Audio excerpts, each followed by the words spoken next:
first-person shooters unquestionably dominate today's gaming landscape. For a new franchise to succeed, it not only has to hit an extremely high bar in terms of production and playability, it has to differentiate itself from other similar games.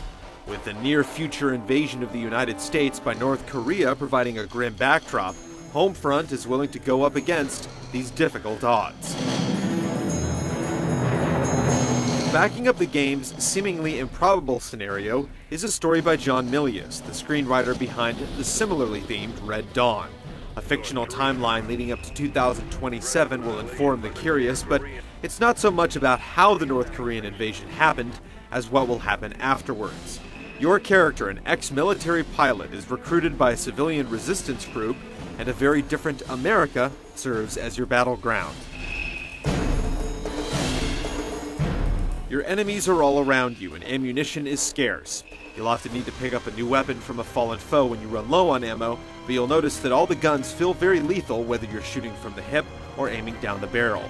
More often than not, the enemy's superior numbers give them the upper hand as you make your way through tense, scripted scenarios. But there are moments where the balance changes. Early on, you'll find the Resistance has repurposed an unmanned combat vehicle that bursts onto the scene, gunning down enemy infantry and launching rockets at targets you designate through a portable viewfinder. As you take the necessary steps to accomplish your mission, you'll notice that your squad's outlook and behavior is different than your typical strict, rigid military unit. The potential for a unique tone seems like it might be able to add some flavor to the single-player campaign.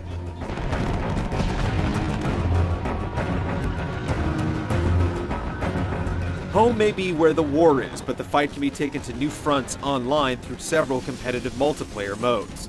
Ground Control is Homefront's take on the classic King of the Hill match type, staging a 32-player war to occupy designated points on the map.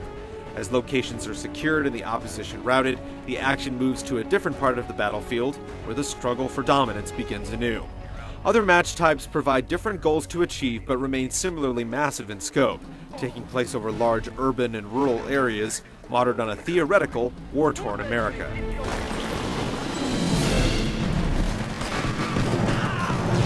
With sprawling environments, vehicles, and a customizable class loadout system, multiplayer shares a similar flavor to the large-scale scuffles pioneered by the Battlefield series. Homefront's twist adds the notion of battle points, spendable currency that swells with each tango you take down and each objective you complete. With the bucks you've banked, weapons, drones, and attack helicopters can be purchased on the fly right when you need them. It's a novel take on player perks that may add some strategy by offering spend or save decisions during a match. And it'll be interesting to see if placing an economic spin on war pays off in the long run. It's impossible to know the outcome of a war before it starts, but it's clear that this near-future freedom fighter is investing in a unique identity and ideas to set itself apart from other shooters. We'll find out whether Homefront can turn tragedy into triumph when the game ships in March 2011.